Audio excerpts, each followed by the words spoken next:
আহা হা হা, কত সুন্দর লাগছে দেখতে আর খেতেও অসাধারণ। রাজুস কিচেন্সে সবাইকে জানাই ধন্যবাদ এবং ওয়েলকাম। আজকে আমরা রান্না করব যে চিল্লি ফিশ। সবার আগে মাছগুলোকে ছোট ছোট করে ধুয়ে কেটেছি। এইটা আমরা দিয়েছি লঙ্কা, রসুন এবং আদার একটা পেস্ট করে অল্প করে দিয়েছি। এবার তার মধ্যে আমরা কি করলাম, কর্নফ্লাওয়ার দিয়ে দিলাম। এবার তার মধ্যে একটা ডিম আমরা ফাটিয়ে দিয়ে দেবো। আমরা এখানে দেখতেই পাচ্ছেন টমেটো, পেঁয়াজ, ক্যাপসিকাম এরকম ছোট ছোট করে কেটে ছাড়িয়ে রেখেছি। আমি সম্পূর্ণ এভাবে দেখালাম না, তাহলে ভিডিওটা অনেক বড় হয়ে যাবে। এই জন্য আমি ওগুলোকে আপনাদের জাস্ট মুখে বলে দিচ্ছি। অ্যারারুট এবং লবণ, হলুদ এবং নুন দিয়ে এইটাকে ভালো করে এবার আমরা মাখাবো। লঙ্কার গুঁড়ো দিয়ে দিলাম, পরিমাণ মতন আপনারা ঝাল দিয়ে দেবেন। এবং আপনারা পারলে এর মধ্যে একটু চাট মশলাও দিয়ে দিতে পারেন, এটা অপশনাল, আমি দিইনি, কিন্তু এটা দিলে আরও মাছের যে লবণের পরিমাণটা বা একটা চটপটি একটা ফ্লেভার আসবে, আপনারা দিতে পারেন।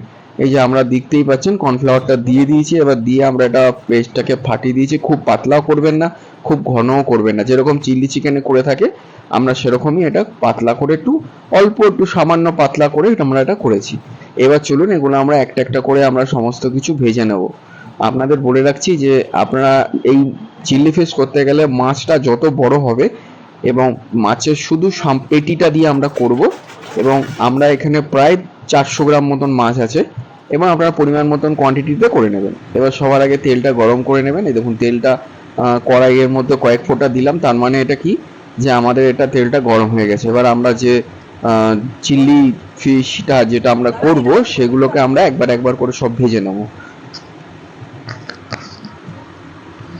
মাছ যত বড় হবে খেতে তত টেস্ট হবে। আমরা যেই মাছটা এনেছিলাম মাছটা প্রায় ওয়েট ছিল 14 কেজি।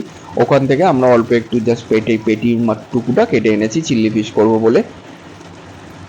এবার দেখতেই পাচ্ছেন আমরা যেরকম একটা একটা করে এরকমভাবে ভেজে নেব। আপনাদের জাস্ট এটা দেখাচ্ছি।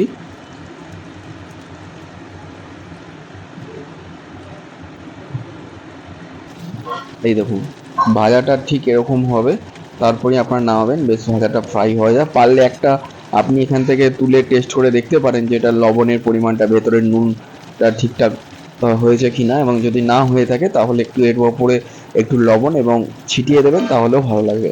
এবার এগুলোকে আমরা সব একবার করে তুলে দেবো। এবার যে এই যে আপনারা দেখতে পাচ্ছেন যে আমরা যে ফ্রাইটা করেছি, এই যে নিচে যে তেলের যে মশলার এগুলো রয়েছে এগুলো আপনারা ফেলবেন না, ঠিক আছে? এর মধ্যেই আমরা কি করব যে আমরা পেঁয়াজ, যে ক্যাপসিকাম এবং দেখুন এগুলোকে আমরা ভালোভাবে ভেজে নিয়েছি। এবং এতে আমরা কি করেছি, টমেটো, পেঁয়াজ এবং ক্যাপসিকাম রয়েছে। আমরা একটা ছোট লাল ক্যাপসিকামও দিয়েছি যাতে দেখতেও ভালো লাগে, খেতেও সুস্বাদু লাগবে। আমাদের ভাজাটা একটু ভালো করে একটু ফ্রাই করে নেবেন। এবং এর উপরে আমরা কি করলাম যে একটু চিলি সস আমরা এখানে একটু দিলাম, আর এটা টমেটো সস আমরা দিলাম। এবার এগুলোকে যে মিক্স করে নেবো ভালো করে। আর এর মধ্যে আমরা কি করব, অল্প একটু সোয়া সস দেব। এটা অপশনাল, আপনারা দিতেও পারে নাও দিতে পারে, এটা কোনো ব্যাপার নেই। সোয়া সসটা দিলে কি একটা কালার, একটা ফ্লেভার আসবে সুন্দর। দেখতেই পাচ্ছেন কত সুন্দর কালারটা আসছে এবং এটা খেতে সত্যি বলছি খুব ভালো লাগবে। আমি এটা রুই মাছের করিনি, কাতলা মাছের পেটি দিয়ে করেছি, কারণ কাতলা মাছের পেটি অনেকটা সুন্দর ভালো হয়ে থাকে খেতে। আপনারা এটা অবশ্যই ট্রাই করবেন। বাজার থেকে বড় একটা মাছ যে তার পেটিটা নিয়ে আপনারা এই চিল্লিটা করবেন। আমরা তো চিকেন দিয়ে খেয়েছেন চিল্লি, এবার ফিশ দিয়ে অবশ্যই একবার এইভাবে করে দেখুন। আমি গ্যারান্টি দিচ্ছি আপনাদের কিন্তু খুব ভালো লাগবে। এবার আমরা কি করব, এটা তেল ছাড়া হয়ে গিয়েছে প্রায়। এবার তার মধ্যে 1-2 কাপ মতন জল দিলাম পরিমাণ মতন। এবার আপনারা বুঝে নেবেন, আপনারা যদি মনে করেন যে একটু গ্রেভি খাবেন তাহলে আরেক কাপ জল দিয়ে দিতে পারেন, কিন্তু আমি সাজেস্ট করবো এগুলো একটু ড্রাই খেতে বেশি ভালো লাগে, কারণ এতে ঝোল মশলাগুলো ভালোভাবে ঢোকে।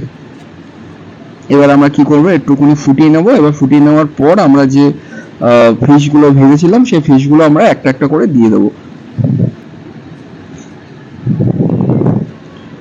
আমরা ঝোলটাকে একটু চেখে দেখে নিলাম যে লবণের পরিমাণটা সব ঠিকঠাক আছে কিনা।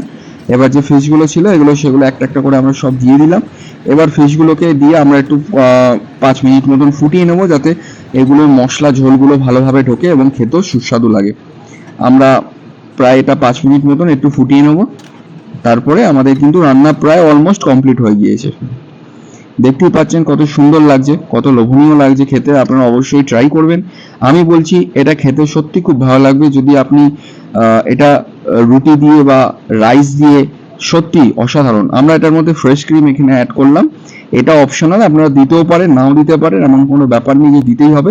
বাট ফ্রেশ ক্রিমটা দিয়ে একটা কি হবে, একটা ভালো সুন্দর কালার আসবে, প্লাস এটা খেতেও খুব সুন্দর লাগবে। দেখুন আপনি যেরকম পরিমাণ বা মাল ম্যাটেজ দেবেন সেরকম তো তার স্বাদটাও লাগবে। এই দেখুন আমাদের রান্না প্রায় কমপ্লিট, আপনাদের এটা দেখাচ্ছি কত সুন্দর লাগছে, দেখতেই পাচ্ছেন। এই দেখুন একটা আপনাদের ফিশ কেটে দেখাচ্ছি, দেখুন কত সুন্দর এবং হয়েছে, এবং কত এটা কি হয়েছে, এত জুসি হয়েছে ফিশটা, আপনাদের কি বলবো। আপনারা অবশ্যই এইভাবে ট্রাই করবেন, আপনাদের সত্যি বলছি এটা খুব ভালো লাগবে।